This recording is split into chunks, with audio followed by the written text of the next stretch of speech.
جی میں لوگوں کے رب کی، لوگوں کے پروردگار کی پناہ چاہتا ہوں۔ کون پروردگار؟ ملک الناس، جو لوگوں کا حاکم ہے، جی جو لوگوں کا سرپرست ہے۔ الہ الناس، کون پروردگار؟ جو لوگوں کا اللہ ہے، جو لوگوں کا معبود ہے، جو لوگوں کا پروردگار ہے۔ من شر الوسواس الخناس، جی شیاطین کے وسوسوں سے، جی شیاطین کے وسوسوں سے میں لوگوں کے پروردگار اور لوگوں کے حاکم اور لوگوں کے معبود کی پناہ چاہتا ہوں۔ ٹھیک ہے؟ الذی یوسوس فی صدور الناس، یہ کون خناس ہے، یہ کون شیطان ہے؟ کہ الذی یوسوس فی صدور الناس، کہ جو لوگوں کے دلوں میں وسوسے ڈالتا ہے، طرح طرح کے وسوسے ڈالتا ہے۔ جی وسوسہ کیسا ہوتا ہے؟ وسوسہ خود پسندی کا بھی ہوتا ہے، وسوسہ اپنے آپ کو کم آنکنے کا بھی ہوتا ہے، کہ مثال کے طور پر ان کے پاس تو بہت سارے دولت ہیں، ان کے پاس تو 5 منزلہ ہوٹل ہے، ان کے پاس اتنے بڑے مکانات ہیں، ان کے پاس اتنی جگہیں ہیں۔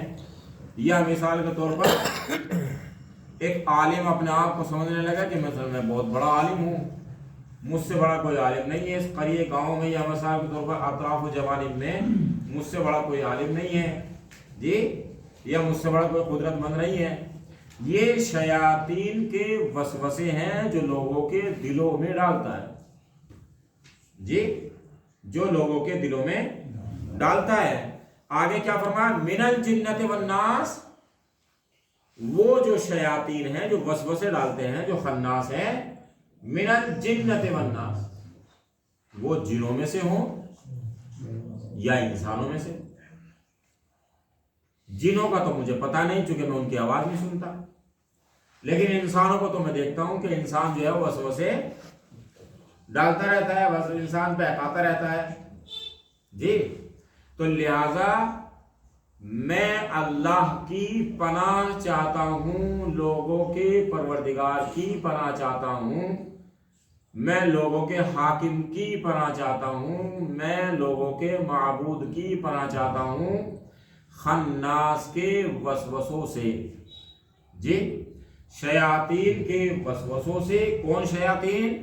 کہ جو انسان کے دلوں میں وسوسے ڈالتے ہیں، چاہے وہ جنوں میں سے ہوں یہ انسان تو ایک بات تو ثابت ہو گئی کہ انسان بھی وسوسے ڈالتا ہے لوگوں کے دلوں میں، اور جنات بھی وسوسے ڈالتے ہیں لوگوں کے دلوں میں۔ اور اس آیت سے یہ ثابت ہوا ہے کہ شیاطین صفت لوگوں میں بھی ہوتے ہیں اور جنوں میں بھی ہوتے ہیں۔ شیاطین مسئلہ یہ نہیں ہے کہ مثلا شیطان ہے، وہ شیاطین صفت جن کے یہاں پائی جاتی ہے، جن کے یہاں صفت شیطان پائی جاتی ہے۔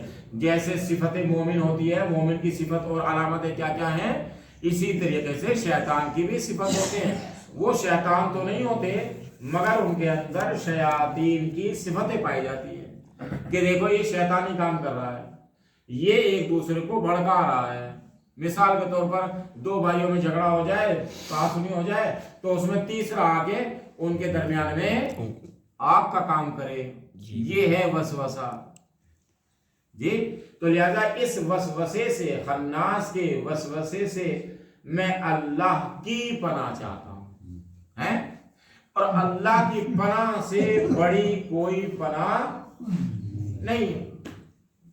اچھا اس سورہ، یہ سورہ جو قل اعوذ برب الناس ہے یا قل اعوذ برب الفلق ہے، یہ دونوں سورے تقریباً ایک ہی ساتھ نازل ہوئے، آگے پیچھے۔ بعض کہتے ہیں کہ ساتھ ساتھ نازل ہوئے۔ جی اس کا شان نزول کیا ہے، کس وجہ سے نازل ہوا سورہ؟ اس کی ایک روایت یہ بتاتے ہیں کہ عثمان ابن مظعون، جی 2 عثمان گزرے ہیں، عثمان ابن عفان اور عثمان ابن مظعون جو رسول اللہ کے صحابی تھے. تو جب عثمان ابن مظعون بیمار ہوئے تو اس وقت پیغمبر اسلام ان کو دیکھنے کے لیے گئے، اور ان کو دیکھنے کے بعد میں پیغمبر اسلام کے اوپر یہ صورت نازل ہوئی، اور پیغمبر اسلام نے اس صورت کو عثمان ابن مظعون کے اوپر تلاوت کی. جی عثمان ابن مظعون کے اوپر پیغمبر اسلام نے اس سورے کی تلاوت کی، اور اس کے ساتھ ساتھ پھر سورہ فلق بھی آئی، نازل ہوئی، اور پیغمبر اسلام نے تلاوت کی. ایک روایت یہ بتاتی ہے کہ پیغمبر اسلام شدید بخار ہوئے، مبتلا ہوئے بخار میں، تو پروردگار عالم نے آسمان سے 2 فرشتوں کو بھیجا. ایک فرشتہ آپ کے سر کی جانب، ایک فرشتہ آپ کے پائنتی کی جانب. دونوں بیٹھ گئے، اور دونوں فرشتوں نے بیٹھنے کے بعد میں ایک نے سورہ فلق کی تلاوت کی، اور ایک نے سورہ والناس کی تلاوت کی. جی اور آپ کو ان آیات کی اور ان سوروں کی تلاوت کرنے کے بعد میں آپ کو افاقہ ہوا، اور آپ بخار سے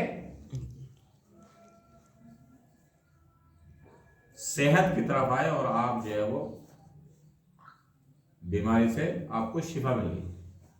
جی تو یہ سورے دونوں ہیں. اچھا ان کا نام کیا ہے جو روایات میں بیان کیا گیا ہے؟ اس کو 3 نام دیے گئے ہیں ان سوروں کو. ایک کیا ہے؟ ایک سورہ کا، ان سوروں کا ایک نام ہے معوذتین، جسے ہم کہتے ہیں. قل اعوذ سے نکلا ہے معوذتین. قل اعوذ برب الفلق، قل اعوذ برب الناس. جی تو یہ جو دونوں صورتوں میں اعوذ ہے، یہ اس سے نکلا ہے معوذتین، معوذہ. جی ایک. دوسرا نام اس کا جو بیان کیا گیا ہے وہ ہے مشقشقہ. دوسرا نام کیا ہے؟ مشقشقہ. تیسرا نام جو بیان کیا ہے ان کا، تیسرا نام بیان کیا ہے مقشقشہ. مشقشقہ، مقشقشہ، معوذہ. ان سوروں کے یہ 3 نام دیے گئے.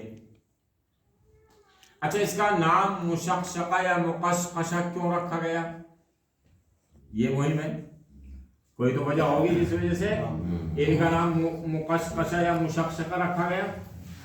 معوذہ کا تو معلوم ہو گیا، پناہ چاہنے کے مثلا. جی اب ایک ہے مشقشقہ اور مقشقشہ. یہ مشقشقہ اور مقشقشہ کیا ہے جس وجہ سے ان کا